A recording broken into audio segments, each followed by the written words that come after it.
అందరికీ నమస్కారం. ఈ 2, 3 రోజులుగా డాలర్‌కి రూపాయి మారకం విలువ మారిందనే వార్తలు భారతదేశ వ్యాప్తంగానే కాదు, ప్రపంచవ్యాప్తంగా భారీగా వినిపిస్తున్నాయి. రూపాయి మారకం విలువ రూ. 90కి పెరిగింది. ఇది రికార్డ్ స్థాయిలో. స్వతంత్రం వచ్చిన తర్వాత ఇంత స్థాయికెళ్ళడం ఇదే తొలిసారి. రూ. 90 దాటడం అంటే భారతదేశ ఆర్థిక వ్యవస్థ ఏ విధంగా ఉండబోతుందనే చర్చ మొదలైంది. అసలు చాలామంది సామాన్యులకు, మధ్యతరగతి వాళ్ళకి డాలర్‌కి, రూపాయికి లింక్ ఏమిటి? డాలర్‌కి రూపాయి మారకం విలువ మారితే మన పరిస్థితులు మారతాయా అని చాలామంది ఆలోచించుకుంటున్నారు. ఏం జరుగుతుందో చాలా మందికి తెలీదు. అసలు దానికి దీనికి లింక్ ఏంటనేది చాలా సామాన్యమైన భాషలో ఈ వీడియోలో మీకు చెప్పబోతున్నాను. అసల డాలర్‌కి, రూపాయికి లింక్ ఏమిటి? అది చూడాలంటే మనం బార్టర్ సిస్టమ్ అంటే పూర్వకాలం వస్తు మార్పిడి వ్యవస్థ ఉండేది. అసలు రూపాయి ఎలా పుట్టిందనే దగ్గర నుంచి మనకి తెలిస్తే డాలర్‌కి, రూపాయికి లింక్ ఏంటో తెలిసిన తర్వాత ఇది ఎందుకు మారుతుంది? దీనివల్ల ప్రమాదం ఏంటనేది తెలుస్తుంది. పూర్వకాలం బీరకాయలు ఇచ్చి వంకాయలు తీసుకునేవారు. ఉల్లిపాయలు ఇచ్చి చింతపండు తీసుకునేవారు. ఇది వస్తు మార్పిడి వ్యవస్థ. ఒక వ్యక్తికి ఉల్లిపాయలు అవసరం. కానీ ఆ వ్యక్తి దగ్గర ఉల్లిపాయలు ఉండవు. కానీ వేరే వ్యక్తి దగ్గర ఉంటాయి. ఇలాగ ఒక ముగ్గురు మధ్య ట్రాన్సాక్షన్ జరగాలి అంటే మధ్యలో ఇంకొకటేదో కావాల్సొచ్చింది. అందులోంచే నాణేలు పుట్టుకొచ్చాయి. డబ్బు అందులోంచే పుట్టుకొచ్చింది. అంటే మనకు కావాల్సిన వస్తువు అవతలోళ్ళ దగ్గర లేకపోయి వాళ్ళకి కావాల్సిన వస్తువు మన దగ్గర ఉన్నప్పుడు అది మార్పిడికి ఇబ్బందయ్యేది. ఆ ఇబ్బందిని త్యజించడానికి అంటే పక్కకు పెట్టడానికే నాణేలొచ్చాయి. మొదట్లో గోల్డ్ నాణేలుండేయి. తర్వాత వెండి, ఇత్తడి అలాగే ఇప్పుడు ప్రెజెంట్ రూపాయలొచ్చాయి. రూపాయి ఎలా పుట్టుకొచ్చింది? అంటే మనకు కావాల్సిన వస్తువు ఒక రేటు నిర్ణయించి అది ఇచ్చి తీసుకోవడం అన్నమాట. అలాగ రూపాయి పుట్టుకొచ్చిన తర్వాత ఈ రూపాయలతోనే మొత్తం ఈ దేశవ్యాప్తంగా మార్పిడి జరుగుతూ ఉంటది. కానీ విదేశాల్లో వేరే రూపాయి ఉంటది. అంటే ఇప్పుడు అమెరికాలో డాలర్ ఉంటుంది. ఆ డాలరు మనకి మన రూపాయి తీసుకోరు. వాళ్ళ డాలర్ మనం తీసుకోం. మరి ఇప్పుడు మనం మార్పిడి చేసుకోవాలంటే వస్తు మార్పిడే. ఇప్పుడు ప్రపంచవ్యాప్తంగా ఒక దేశానికి, ఇంకొక దేశానికి మధ్య జరిగే మార్పిడంతా కూడా డబ్బు ఎక్కడా మారదు. కేవలం వస్తు మార్పిడి ద్వారా మాత్రమే ఆ దేశం నుంచి ఇంపోర్ట్స్ చేసుకున్నా, ఎక్స్‌పోర్ట్ చేసుకున్నా. దీనికి ఒక రేట్ కట్టారు. ఆ రేట్‌కి ఏం చేయాలి అన్నటప్పుడు ప్రపంచవ్యాప్తంగా అమెరికా అనేది మొట్టమొదటిసారిగా ఎక్స్‌పోర్ట్స్‌ని చాలా అద్భుతంగా చేసింది. ఎక్స్‌పోర్ట్స్‌లో నంబర్ 1 ప్లేస్‌కెళ్ళడం వల్ల అమెరికా డాలర్‌ని ప్రపంచంలో ఉన్న ఎక్కువ దేశాలు ప్రామాణికంగా తీసుకున్నాయి. అమెరికా డాలర్‌తోనే అందరూ కాలిక్యులేషన్స్ మొదలుపెట్టారు. అలాగా అంటే ఇప్పుడు అమెరికాలో ఈ వస్తువు ఇన్ని డాలర్లకు అమ్మితే అన్ని డాలర్ల విలువైన వస్తువులు మనం ఇవ్వాలన్నమాట. దానికి దీనికి ఉన్న డిఫరెన్స్‌ని మనం మార్చుకుంటాం అన్నమాట. మార్చుకున్నప్పుడు దాని విలువ ఎక్కువుందో, దీని విలువ ఎక్కువుందో అర్థమవుతది. ముఖ్యంగా మీకు 116ల కోసం చెప్తాను. ఇది చెప్పినప్పుడు మీకు అది కూడా అర్థమవుతది. ఈ 116 అనేది ఎలా వచ్చిందంటే తెలంగాణలో కొన్ని నాణేలుండేయి. నిజాం నాణేలుండేయి. మన ఆంధ్రప్రదేశ్‌లో కూడా అంటే ఈ ఆంధ్ర ప్రాంతంలో కూడా కొన్ని రాజుల దగ్గర కొన్ని నాణేలుండేయి. ఈ నాణేలు పట్టుకొనెళ్ళి తెలంగాణ పట్టుకొని వెళితే అక్కడ 94 నాణేలే వచ్చాయి. అక్కడున్న విలువ ప్రకారం. అందువల్ల ఇక్కడి నుంచి 116 పట్టుకెళ్తే అక్కడ 100 నాణేలు వచ్చాయన్నమాట. అక్కడ 100 నాణేలు తెస్తే ఆంధ్రాలో 116 నాణేలొచ్చాయి.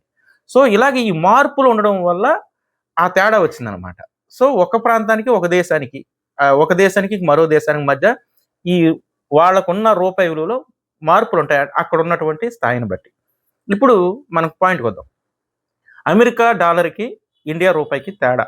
ఎందుకు తేడా వస్తది? ఎలా వస్తదనేది మనం ఒక కుటుంబ భాషలో చెప్పుకుంటే ఒక లక్షాధికారి ఉన్నాడు. ఆ లక్షాధికారికి ఒక రూ. 1,00,000 కావాలి.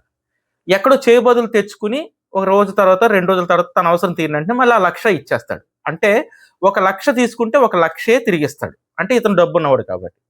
ఒక డబ్బు లేనోడికి ఒక రూ. 1,00,000 కావాల్సొచ్చింది. అతను ఏం చేస్తాడంటే తన ఆస్తులేదో తాకట్టు పెట్టి రూపాయి ఇంట్రెస్ట్‌కి తెచ్చుకుంటాడు. అప్పుడు ఇతను తీసుకున్న 1,00,000కి ఎంత కట్టాలి? రూ. 1,10,000 కట్టాలి. అంటే రూపాయి ఇంట్రెస్ట్ కాబట్టి. సో, ఇప్పుడు డబ్బు లేనోడికి, డబ్బు ఉన్నవాడికి మధ్య తేడా ఇది. అంటే ఆడి దగ్గర తీసుకున్న 1,00,000 ఇక్కడ 1,00,000 కాదు. రూ. 1,10,000.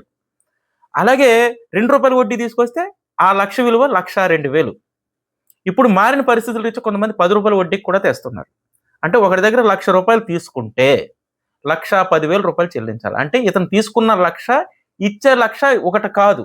అంటే అతని దగ్గర రూ. 1,00,000 ఉంటే మన దగ్గర 1,10,000 కట్టాలి. అతని దగ్గర రూ. 1,00,000 కావాలంటే. ఇది తేడా అన్నమాట.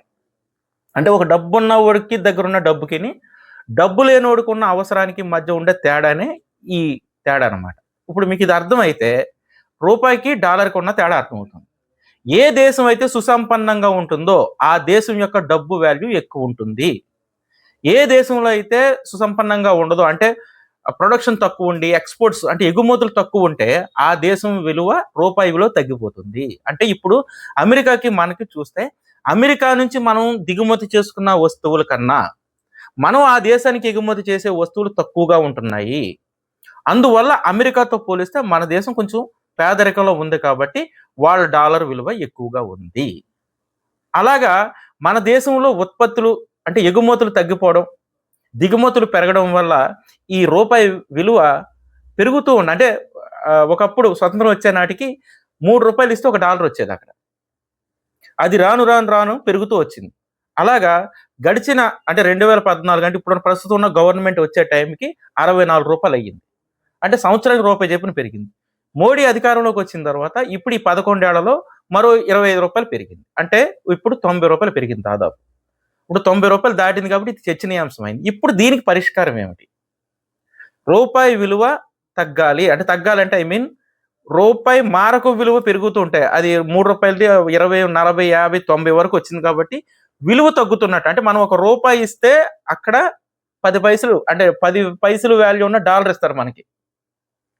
కాబట్టి మనది పెరగాలి అంటే మన రూపాయి విలువ పెరగాలి అంటే ఖచ్చితంగా ఈ దేశంలో ఉత్పత్తులు పెరగాలి. ఉత్పత్తులు పెంచి ఎగుమతులు పెంచితే మన దేశం యొక్క రూపాయి విలువ పెరుగుతుంది. ప్రజలందరూ కష్టపడే విధంగా, ప్రజలందరూ పనుల్లో ఉండే విధంగా, ప్రజలందరూ ఉత్పత్తి రంగాల్లోకి వచ్చిన తర్వాత అవి ఎగుమతి చేసే క్వాలిటీకి వచ్చిన తర్వాత మాత్రమే మన రూపాయి విలువ పెరుగుతుంది. అంతవరకు కూడా ఈ రూపాయి విలువ తగ్గుతూనే ఉంటుంది. అంటే ఇప్పుడు 90 అయింది, రేపు పొద్దున 100 కూడా అవ్వచ్చు. 100 అవ్వడం అనేది ప్రపంచ మార్కెట్‌లో మనకి శుభసూచకం కాదు. కాబట్టి ఇప్పుడున్నటువంటి ఆర్థిక పరమైనటువంటి విధానాలన్నీ కూడా ప్రజలందరూ కష్టపడి ఉత్పత్తులను పెంచే విధంగా తయారైనప్పుడు మాత్రమే మన రూపాయి విలువ పెరిగి మారకపు విలువ తగ్గుతుంది. సో, ఇప్పుడు మీకు అర్థమై ఉంటది. రూపాయి విలువకిని, డాలర్ విలువకి ఉన్న తేడా.